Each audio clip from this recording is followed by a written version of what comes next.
Salt can be a very contentious and sometimes confusing subject.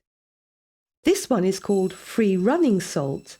It's very finely granulated and because of this contains a chemical to prevent it from getting damp and coagulating, which would stop it from running freely.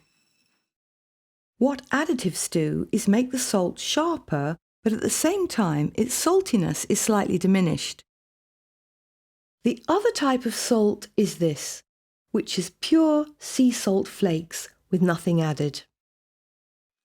And when you use this pure salt, it's also marginally saltier, which means you need slightly less of it.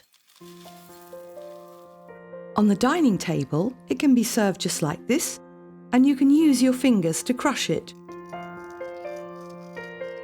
Or best of all, a really good salt mill like this one, which has our own Cookery School stamp of approval. It's called CrushGrind and it does exactly that. You can adjust the coarseness by twisting the mechanism underneath. In the kitchen, sometimes the flakes are used just as they are, or a pestle and mortar can be used for crushing pure sea salt flakes really finely.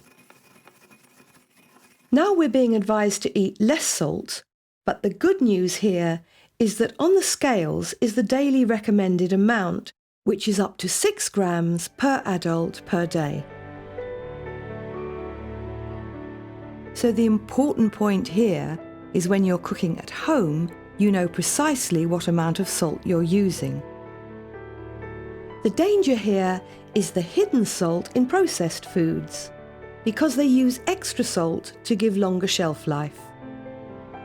To find out more about hidden salt, visit the CASH website, actiononsalt.org.uk.